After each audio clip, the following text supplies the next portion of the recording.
سب تعریفیں اللہ کے لیے ہیں جو سب سے بڑا اور سب سے بلند ہے، عزت والا، قہر والا اور جلال والا ہے۔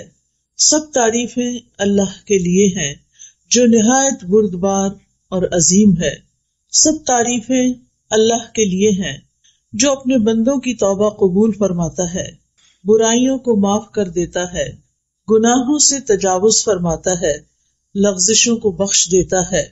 اللہ کے سوا کوئی معبود برحق نہیں، وہ اکیلا ہے، اس کا کوئی شریک نہیں، اسی کے لیے ساری بادشاہت ہے اور اسی کے لیے سب تعریف ہے۔ اسی کے ہاتھ میں ہر بھلائی ہے اور وہ ہر چیز پر پوری طرح قادر ہے۔ اللہم صلی علی محمد وعلی آل محمد کما صلیت علی ابراہیم وعلی آل ابراہیم انک حمید مجید۔ اللہم بارک علی محمد وعلی آل محمد کما بارکت علی ابراہیم وعلی آل ابراہیم انک حمید مجید۔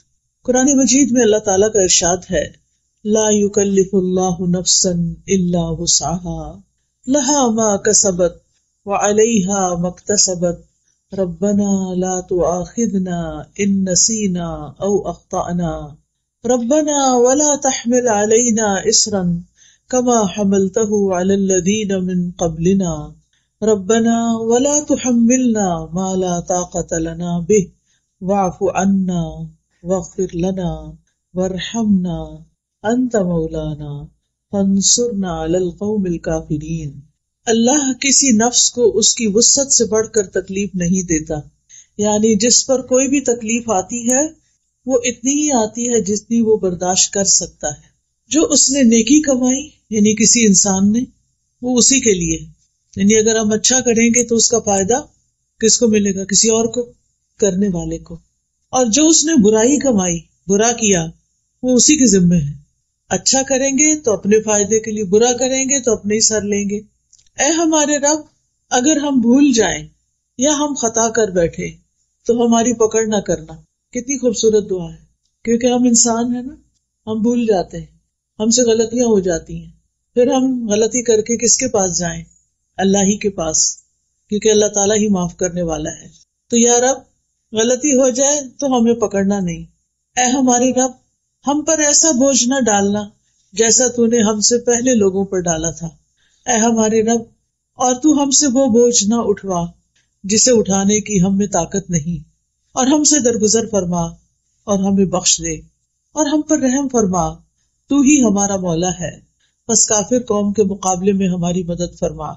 یہاں پر اللہ سبحانہ وتعالیٰ نے اپنے قانون سزا اور جزا کے بارے میں کچھ قاعدے اور اصول بتا دیے ہیں۔ پہلی بات تو یہ کہ اللہ تعالیٰ بندوں پر ان کی طاقت سے بڑھ کے بوجھ نہیں ڈالتا۔ دوسرا یہ کہ انسان کو وہی ملے گا جو اس نے کمایا ہوگا، خود کیا ہوگا، محنت کی ہوگی۔ ہاں یہ ضرور ہے کہ اگر کسی نے ایک نیک کام کی بنیاد رکھ دی اور اس کے اثرات اس کی موت کے بعد بھی جاری رہے تو وہ نیکی اس کے نامہ اعمال میں جمع ہوتی رہے گی۔ اسی طرح اگر کسی نے کوئی برا کام شروع کیا، برا ٹرینڈ سیٹ کیا اور وہ مر گیا تو اس کے بعد بھی لوگ جتنے اس برائی میں ملوث ہوں گے اس کا گناہ بھی اس کے ساتھ جائے گا۔ جیسے آج کل سوشل میڈیا کا دور ہے نا، تو کچھ لوگ اپنا فیس بک اکاؤنٹ بنا لیتے ہیں اور اس پر بہت فضول قسم کی چیزیں پوسٹ کرتے رہتے ہیں، اور پاس ورڈ انہوں نے بہت چھپا کے رکھا ہوتا ہے۔ پچھلے دنوں میں کسی لڑکے کے بارے میں پڑھ رہی تھی کہ اس نے اسی قسم کی کچھ چیزیں کی ہوئی تھی کہ اچانک اس کی ڈیتھ ہو گئی۔ اب وہ خود فوت ہو چکا ہے، لیکن وہ فحش فلمیں اور ویڈیوز اور چیزیں اس کی فیس بک پر موجود ہیں اور لوگ اس برائی کو دیکھے چلے جا رہے ہیں۔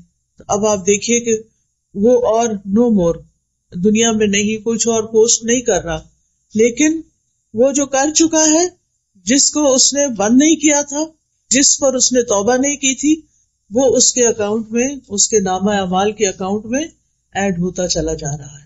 تو اس لیے انسان جو بھی کام دنیا میں کرے سوچ سمجھ کر کرے کہ میرے مرنے کے بعد مجھے کن الفاظ میں یاد کیا جائے گا، ایک اچھے تعمیری کردار کے انسان کے طور پر یا ایک برے انسان کے طور پر۔ کیونکہ مرنے کے بعد انسان کے لیے جو گواہیاں ہوتی ہیں لوگوں کی، مثلا اگر آپ کا اخلاق اچھا ہے، آپ لوگوں کو فائدہ پہنچانے والے ہیں، لوگوں کے کام آنے والے ہیں، تو جس دن آپ دنیا سے جائیں گے اس دن لوگ آپ کے بارے میں کیا کہیں گے؟ کیا کہیں گے بتائیے؟ بہت اچھا انسان تھا، بہت اچھا تھا. کوئی ادھر سے آئے گا اس نے یہ فائدہ مجھے پہنچایا، کوئی ادھر سے آئے گا وہ روئے گا، وہ کہے گا وہ میرے لیے تو بہت کچھ کرتا تھا، مجھے تو بہت اچھے مشورے دیتا تھا، مجھے تو اس نے فلاں فلاں موقع پہ ہیلپ کی. یعنی لوگ اس کی اچھائیاں یاد کریں گے. اور اگر آپ نے کسی کی زندگی اجیرن کر رکھی ہے، کسی کی لائف میں زہر گھول رکھا ہے، تو مرنے کے بعد لوگ کیا گواہیاں دیں گے؟ شکر ہے گلوں لتھا، وہ پنجابی میں کہتے ہیں نا، شکر ہے جان چھوٹی، شکر ہے اللہ نے سمیٹ لیا اس کو. اور اس کی تکلیفیں یاد کر کے تکلیف محسوس کریں گے. تو یاد رکھیے کہ صرف اتنا ہی کافی نہیں ہے کہ ہم اپنی زندگی میں کچھ اچھا کر لیں تو بس اتنا ہی، یا برا کر لیں تو اتنا ہی رہ جائے گا، وہ ساتھ بھی چلے گا. پھر اسی طرح یہ ہے کہ اگر کسی انسان کی زندگی میں کچھ آزمائشیں ہیں تو ان پر بھی صبر کرنا چاہیے کہ اللہ تعالیٰ کو پتا تھا کہ میں اس کو سہار سکتی، میں اس کو برداشت کر سکتی. اللہ نے مجھ پر میری وسعت سے بڑھ کے بوجھ نہیں ڈالا، اور اللہ تعالیٰ مجھے اس کا بدلہ ضرور دے گا، وہ اس کے ذریعے مجھے پیوریفائی کر رہا ہے. کسی بھی طرح کی سختیاں حق سے، نیکی کے کام سے، اچھی چیزوں سے ہمیں روکے نہیں. اور اللہ کی ایک سنت رہی ہے، ایک طریقہ رہا ہے، وہ کیا کہ جب بھی کوئی اچھا کام کرے گا تو اس کو باتیں سننی پڑے گی، اس کو مشکلات آئیں گی. اور ایسا کیوں ہوتا ہے؟ یہ اس لیے ہوتا ہے تاکہ اس بندے کا کھرا کھوٹا ہونا جانچ لیا جائے. کیونکہ جو شخص سچا ہوگا، جو سچے دل سے اللہ کی طرف آیا ہوگا، وہ لوگوں کی باتوں سے پیچھے نہیں ہٹے گا. کیونکہ وہ لوگوں کی وجہ سے تو نہیں آیا نا کہ لوگ اچھا کہیں گے تو میں اچھا بنوں گا، لوگ اچھا نہیں کہیں گے تو میں پیچھے ہٹ جاؤں گا. وہ تو اس لیے اچھا کر رہا ہے کہ اللہ تعالیٰ کی خاطر اللہ کو پسند ہے اچھا کرنا، اور وہ لوگوں کی باتیں سن کے اچھائی کرنا چھوڑے گا نہیں. تو یاد رکھیے کہ اللہ تعالیٰ نے ہم پر جتنی بھی عبادات فرض کی ہیں، جتنے بھی ہمیں نیکی کے کام بتائے ہیں، چاہے وہ اللہ کے حقوق سے متعلق ہیں یا بندوں کے حقوق سے متعلق، وہ سارے کے سارے اتنے ہی ہیں جتنی ہماری برداشت ہے. ہمارے لیے 5 نمازیں فرض کی، وہ ایسا نہیں کہ ہم پڑھ نہیں سکتے تھے اور ہمارے لیے بہت ہی مشکل ہے، نہیں. اول تو 50 کی گئی تھی نا، یاد ہے نا، جو معراج پر نبی صلی اللہ علیہ وسلم تشریف لے گئے، اور جو باقی صرف 5 رہ گئی، مگر ثواب 50 کا ہی ملتا ہے. ہر نماز کا ثواب 10 گنا ملتا ہے، اور وہ ایک نماز کی جگہ 10 لکھی جاتی. اور یہ بھی اس امت کے لیے بہت بڑی اللہ تعالیٰ کی رحمت ہے. تو یاد رکھیے اللہ تعالیٰ کے جتنے بھی احکامات ہیں وہ سارے ایسے ہی ہیں کہ جن کو ادا کرنے کی ہم میں طاقت ہے، ہم میں ہمت ہے. اور اللہ تعالیٰ نے دین میں کوئی تنگی اور حرج نہیں رکھا. ہمارا دین آسان ہے اگر ہم عمل کرنا چاہیں، اور جو لوگ کرتے ہیں وہ بھی انسان ہی ہوتے ہیں اور وہ خوشی سے کر بھی جاتے ہیں. رسول اللہ صلی اللہ علیہ وسلم نے فرمایا، انما بعثت بالحنیفیۃ السمحۃ، مجھے نرمی اور سہولت والی شریعت دے کر بھیجا گیا ہے. نبی صلی اللہ علیہ وسلم نے یہ بھی فرمایا، بے شک یہ دین آسان ہے، جو شخص دین میں سختی اختیار کرے گا تو دین اس پہ غالب آ جائے گا، یعنی اس کی سختی چل نہیں سکتی، وہ زیادہ دن وہ نہیں کر سکتا. لہٰذا اپنے عمل میں پختگی اختیار کرو، یعنی جمے رہو، اور جہاں تک ممکن ہو میانہ روی برتو، اور خوش ہو جاؤ، اور صبح، دوپہر اور شام اور کسی قدر رات میں عبادت سے مدد حاصل کرو. آپ دیکھیے کہ فجر کی نماز کے بعد کتنا سارا گیپ ملتا ہے ظہر تک، پھر ظہر کے بعد عصر تک، عصر کے بعد مغرب تک، عشاء تک. ایک لمبا دن ہوتا ہے، چھوٹے دن ہو تب بھی. یعنی اللہ سبحانہ تعالیٰ نے ہم پر ایسی عبادت فرض نہیں کی کہ اس سے ہمیں فرصت ہی نہ ملے اور ہم دنیا کا کوئی کام نہ کر سکیں. تو اس لیے ہمیں ساری عبادات خوشی سے کرنی چاہیے، اللہ تعالیٰ کے احکامات خوشی سے قبول کرنے چاہیے، کیونکہ ان سب پر اجر و ثواب ہے، اور انسان جو کچھ کرتا ہے اس کا صلہ اس کو مل کر رہے گا. اور پھر آپ دیکھیے کہ بعض اوقات گناہ کرنے کے لیے بھی انسان کو محنت کرنی پڑتی. جو لوگ چوری کرتے ہیں وہ آسانی سے تھوڑی کرتے ہیں، اسی طرح جو لوگ اور غلط کام کرتے ہیں اس کے لیے بڑے وسیلے اختیار کرتے ہیں، لیکن چونکہ نفس اس کی طرف ہوتا ہے تو مشکل نہیں لگتا.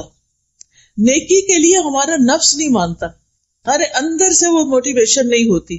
لیکن جب آپ مثلاً حج یا عمرہ کرنے جاتے ہیں تو آپ کے اندر ایک موٹیویشن ہوتی ہے نا، وہاں جا کے اللہ کا گھر دیکھ کے اتنے سارے لوگ نماز پڑھ رہے ہوتے ہیں، ان کو دیکھ کے یہ آپ تھوڑی کرتے ہیں کہ وہاں جا کے لیٹ جائیں، آپ فوراً اٹھتے ہیں، جلدی کرتے ہیں، تھوڑا سا بھی سو کے. اسی طرح رمضان کا مہینہ آتا ہے تو اس میں بھی آپ دیکھیں کہ آپ کا شوق کتنا بڑھ جاتا ہے.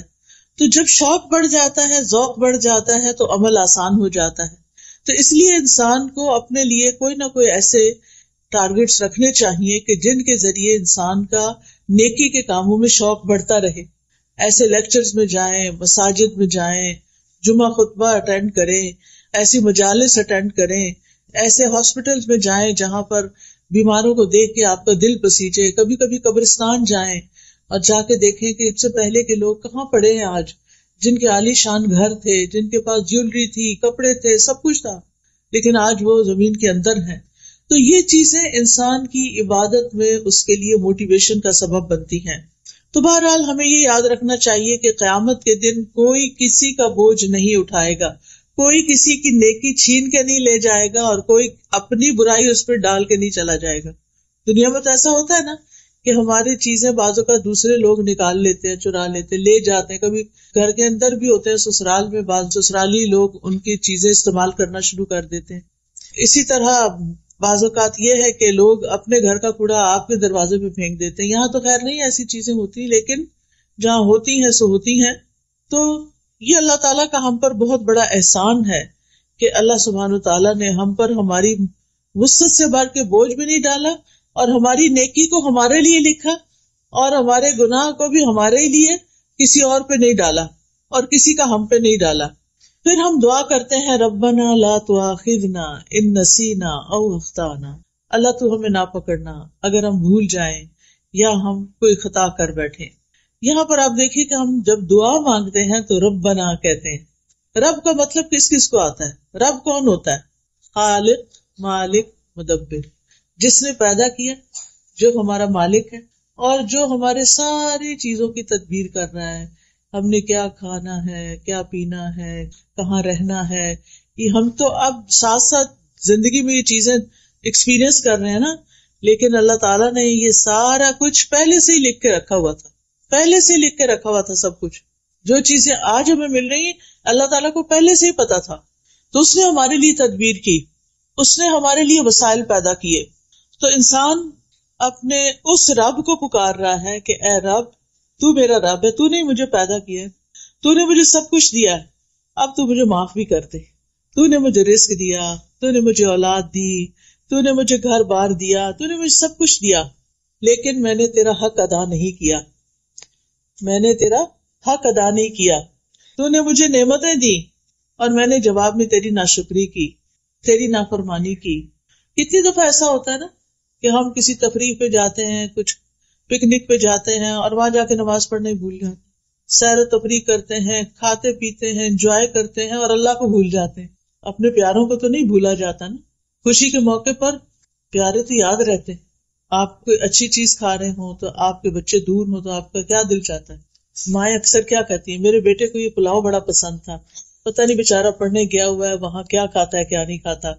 تو پیاروں کو یاد رکھتے ہیں نا خوشی کے موقع پر. اسی طرح جب کوئی غم اور دکھ کا وقت ہوتا ہے تو پھر کون یاد آتا ہے؟ اپنے یاد آتے ہیں. کوئی فوت ہو جائے تو سارے بے شک آ جائیں، یعنی آس پاس کے لوگ، لیکن جب کوئی اپنا آتا ہے تو گلے لگ کے روتا ہے انسان. اس کے ساتھ شیئرنگ کچھ اور طرح کی ہوتی ہے. تو اللہ تعالیٰ کے ساتھ بالکل اپنوں والا تعلق ہونا چاہیے. اللہ تعالیٰ کو قریب محسوس کرنا چاہیے. اپنا ہر خوشی اور غم اس کے ساتھ شیئر کرنا چاہیے، اس کی طرف رجوع کرنا چاہیے. نعمتیں ملنے پر شکر ادا کرنا چاہیے. تکلیف آنے پر اس سے صبر مانگنا چاہیے اور دعا کرنی چاہیے. اور یہاں پر انسان کیا کہتا ہے؟ ربنا لا تؤاخذنا ان نسینا. نسینا کا لفظ ہے نا نسیان سے. نسیان کہتے ہیں کسی معلوم چیز سے غافل ہو جانا، اس کو بھول جانا. چابی رکھ کے کہیں بھول گئے، پتا ہے کہ چابی میری ہے، کون سی ہے، کیسی ہے، لیکن پتہ نہیں چل رہا کہاں رکھ دی ہے. یعنی ایک چیز جس کو انسان جانتا ہو پھر وہ اس کے دماغ سے غائب ہو جائے تو اس کو ہم بھول جانے کا نام دیتے ہیں. اور خطا جو ہے وہ نافرمانی کرنا ہوتا ہے، مخالفت کرنا. ارادہ نہ بھی ہو تو انسان اس کے اپوزٹ کر جاتا ہے جو اللہ تعالیٰ نے اس کو کرنے کے لیے کہا ہوتا ہے. اسی طرح کسی حکم سے جاہل ہونا، پتہ ہی نہیں کہ وہ کیا کرنا ہے. کیا ہم میں سے ہر ایک کو پورے دین کا پتہ ہے؟ ہم سب کچھ تو نہیں جانتے نا، لیکن ہماری زندگی میں ایسی سچویشنز آتی ہیں کہ ہمیں کرنا کچھ اور چاہیے، ہم کچھ اور کر بیٹھتے ہیں، ہے نا ایسا؟ تو یہ بھی خطا ہوتی ہے. کبھی آپ ڈرائیونگ کرتے ہوئے راستہ بھولے اور آگے جا کے آپ نے کہا یہ تو میرا روز کا راستہ، پتہ نہیں مجھے ہو کیا گیا، میں نے ایگزٹ مس کر دیا. ہوتا ہے نا، جان بوجھ کے کیا ہوتا ہے نہیں. کیوں؟ باتوں میں لگ جاتے ہیں.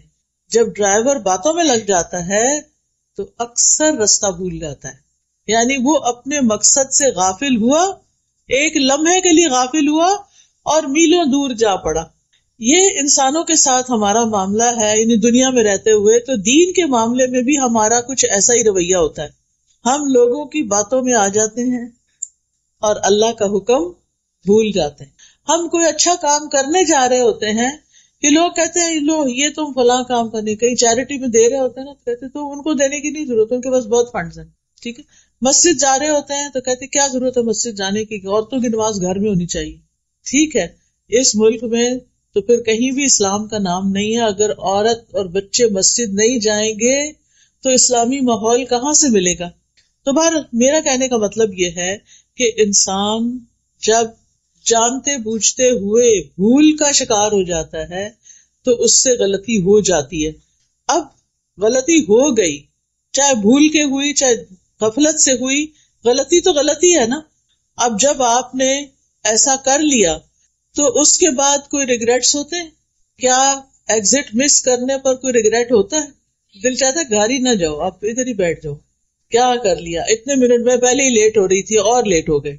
سارے پیچھے سے بولنا شروع کر دیتے ہیں جو گاڑی میں بیٹھے ہوتے ہیں، بجائے اس کے کہ تسلی دی اچھا کوئی بات نہیں.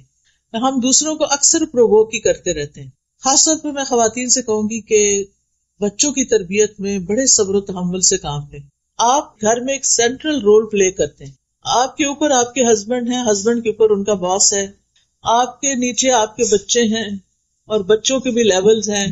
ایک بچہ، پھر اس سے چھوٹا بیٹا ہے، پھر بیٹے سے چھوٹی بیٹی ہے، بیٹی سے چھوٹا پھر بیٹا ہے. آپ کہاں کھڑے ہیں؟ بیچ میں کھڑے ہیں نا.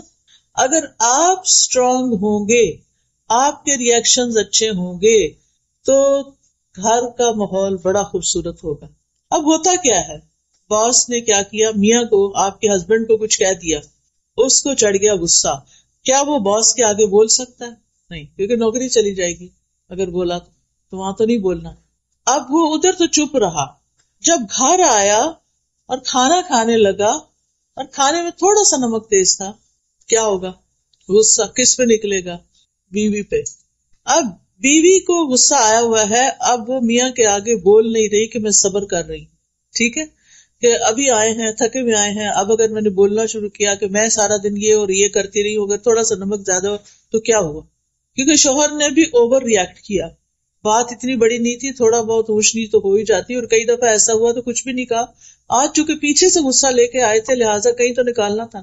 یاد رکھیے، یعنی ہماری ہیومن نیچر یہ ہے کہ ہم جب غصہ کرتے ہیں تو وہ اندر بھر کے رکھتے ہیں، اس کو ختم نہیں کرتے، اسے جانے نہیں دیتے، ریلیز نہیں کرتے. اب کھانے کی میز پہ ماں بھی بیٹھ گئی، بچے بھی بیٹھ گئے. اچھا، بچوں کی عادت یہ ہوتی ہے کہ کھانا کھاتے ہوئے وہ کیا کرتے ہیں، کبھی ہاتھ پاؤں ہلاتے ہیں، کبھی ٹانگیں ہلاتے ہیں، کبھی ایسے بیس پہ لیٹ جاتے ہیں، کبھی کچھ کرتے ہیں. اچھا، ماں نے پانی کا گلاس بھر کے رکھا ہوا تھا سائڈ پر، تو بچے نے ایسے ہی کھیل کھیل میں ہاتھ مارا، وہ نیچے جا گرا. اب کیا ہوگا؟ اب ماں کا جو غصہ بھرا ہوا تھا وہ کس پہ نکلے گا؟ بچے پہ.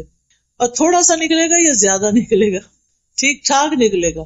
اچھا، اب بچہ وہاں سے اٹھ کے چلا جائے گا، جا کے صوفے پہ بیٹھ کے اپنا موبائل نکالے گا اور کچھ کھیل کھیلنے لگے گا. اتنے میں جو چھوٹی بہن تھی وہ کسی چیز سے کھیل رہی تھی، وہ لگا آ کے اس بچے کو. اب وہ بچہ کیا کرے گا؟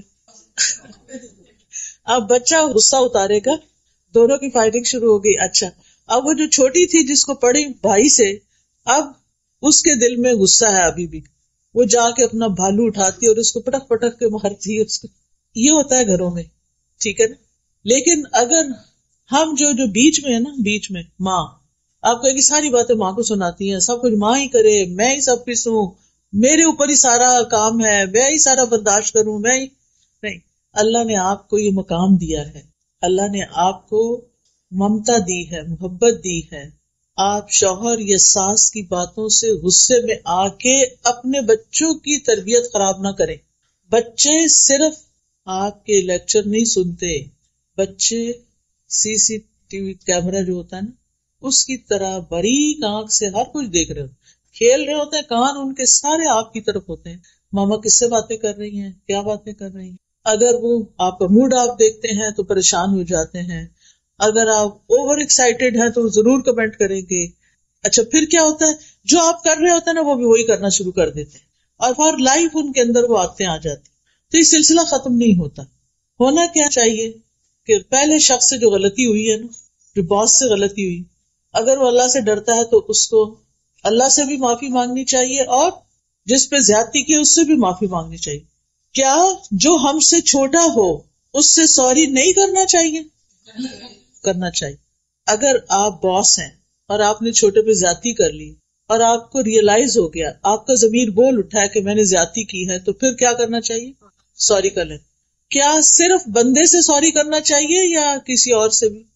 یس، بندے سے تو آپ نے سوری کر لیا، اللہ سے بھی کرنا ہے، کیونکہ آپ نے ایک انسان کو ناحق تکلیف پہنچائی ہے. چلو بندوں نے معاف کر دیا، یا صرف اللہ سے توبہ کرنا کافی ہے یا بندوں کو بھی سوری کرنا ضروری ہے؟ بندوں کو بھی کرنا. اگر پہلا شخص جس نے زیادتی کی تھی وہ سوری کر لیتا بات ختم ہو جاتی، لیکن اس نے سوری نہیں کی. آپ کو پتا نا قابیل نے حابیل کو قتل کر دیا تھا. اب ہوتا کیا ہے، اب تک دنیا میں قتل کا جو سلسلہ چل رہا ہے اس کے گناہ کا ایک حصہ قابیل تک جاتا ہے. قیامت کے دن اس کا گناہ کتنا بڑا ہوگا، پہاڑوں جتنا، اس سے بھی بڑا، اور وہ بھی قتل کا گناہ. تو جو ایک غلط کام کر لیتا ہے اس کو توبہ کرنے میں، استغفار کرنے میں دیر نہیں کرنی چاہیے. اچھا چلے اس باس نے تو سوری نہیں کی، لیکن آپ کے ہسبینڈ نے جو آپ کے ساتھ زیادتی کی، چلے آئے تھے، غصہ تھا، کھانا شروع کیا، غصہ نکالا، پھر تھوڑی دیر میں نارمل ہو جانا چاہیے تھا، تاکہ بچے جو ہیں وہ ٹیبل پر بیٹھ کر پریشان نہ ہو. کیونکہ پریشانی کے عالم میں جو کھانا کھایا جاتا ہے وہ لگتا نہیں، پھر وہ صحیح طرح ڈائجسٹ ہی نہیں ہوتا. بچے سہمے بیٹھے ہیں ٹیبل پر. جو بڑے بچے ہوتے ہیں نا وہ بہت محسوس کرتے ہیں، جو چھوٹے ہوتے ہیں نا وہ تھوڑی دیر میں پھر بھول جاتے ہیں. اب اگر شوہر نے کچھ کہہ ہی دیا تھا غصے میں، تو بحیثیت بیوی اتنا تو سمجھ لینا چاہیے نا کہ میرا شوہر جو ہے اس کا باس اچھا نہیں ہے اور وہ اس کی وجہ سے فرسٹریٹ ہوتا ہے اور پھر میری شامت آتی ہے، چلو کوئی بات نہیں. اگر وہی آگے سے ہنس کے، یعنی ہنسنا شروع کر دیتی، شوہر غصہ کر رہا، اب وہ تھوڑا سا ہنس دیتی، چلے آئندہ نہیں ہوگا چھوڑیں اس کو، یا کوئی بھی بات کر دیتی، تو شوہر بھی شاید نارمل ہو جاتا اور بات نہ بڑھتی. اس نے بھی شوہر کی تنقید کو بہت سیریس لے لیا اور چیخنا چلانا شروع کر دیا. بچوں نے وہ تماشا دیکھا، تھوڑی دیر میں بچے نے تماشا کیا، اس پہ اور اس پہ اور اس پہ اور. یعنی آپ سوچئے وہ پہلی غلطی کتنی غلطیوں میں کنورٹ ہوئی. تو اگر ہم ابتدا کرنے والے ہوں تو پھر ہم ہی کو توبہ کر لینی چاہیے، ہم ہی کو ہی ودرا کر لینا چاہیے. اور صبر اسی کا نام ہے. صبر کس چیز کا نام ہے کہ اگر کسی نے کچھ کہہ دیا نا تو کہا کرے او جانے، کوئی بات نہیں، جسٹ اگنور. اپنے آپ کو کہا کرے اگنور کر دو، چھوڑو پرے، اس بیگیج کو اٹھانے کی کیا ضرورت ہے، جانے دو، انسان ہے نا، بس ہو گیا. کوئی اچھی چیز یاد کر لے اس کی. جن انسانوں کے ساتھ آپ کی روزمرہ ڈیلنگ ہوتی ہے، آپ کو چاہیے کہ آپ ان کی خوبیاں ٹپس پر یاد رکھیں کہ ان کے اندر یہ اور یہ اور یہ خوبی ہے، تاکہ جس وقت وہ کوئی خرابی کرے تو آپ کیا کریں، فوراً گردان پڑھ لیں، ان کے اندر یہ اور یہ اور یہ خوبیاں ہیں. خاص طور پر ہسبینڈ کی خوبیوں کا ضرور پتا ہونا چاہیے کہ وہ ہمارے لیے کہاں کہاں کتنے معاون ہیں، مددگار ہیں، سپورٹر ہیں، ان سے ہمیں کیا کیا فائدے ملتے ہیں. آپ سوچئے کہ اگر میری شادی ان سے نہ ہوتی تو میں کہاں ہوتی، پاکستان کے ایک گاؤں میں. یہ بہت سی خواتین کی یہ کہانی، وہ کہاں سے اٹھ کر شادی کی وجہ سے کہاں آ پہنچی. آپ سوچا کریں کہ اگر میری ان سے شادی نہ ہوتی تو یہ میرے بچے کہاں سے آتے، جن کو میں بہت ہی پیار کرتی. کیونکہ بعض اوقات ہم کہتے ہیں نا اس شخص سے ہمیں کچھ نہیں کبھی ملا، اللہ نے اس کے ذریعے آپ کو بچے دیے ہیں، اس پر آپ شکر ادا کریں. تو اس کے علاوہ بھی کوئی اس نے آپ کو کہیں ویکیشن پہ لے کر گیا ہوگا، کوئی شاپنگ کرائی ہوگی، گھوڑے پہ لے کر گیا ہوگا، کچھ تو کیا ہی ہوگا نا. آخر ہر انسان کے اندر، ٹھیک ہے کچھ لوگوں کی اچھائیاں زیادہ ہوتی ہیں تو وہ اوپر آ جاتی ہیں اور برائیاں دب جاتی ہیں. کچھ لوگوں کی بری عادتیں اتنی زیادہ ہوتی ہیں کہ ان کی اچھائیاں بھی، جو بڑی بڑی اچھائیاں ہوتی ہیں وہ بھی دب جاتی ہیں. تو نتیجہ کیا ہوتا ہے کہ ہم پھر ساری زندگی جل جل کے کڑ کڑ کے گزارتے ہیں. ہمارا شیطان ہمارے ساتھ جو لگا ہوا ہے نا ہر وقت، وہ کیا کرتا ہے، جب کسی سے کوئی ذرا سی ہمیں تکلیف پہنچتی ہے نا، اس کی 10 اور تکلیفیں یاد کرا دیتا ہے. اس نے وہاں بھی یہ کیا تھا، فلاں موقع پہ بھی کیا تھا، پچھلے اگلے زخم سارے تازے ہو جاتے ہیں پھر. تو آپ نے الٹ کرنا ہے.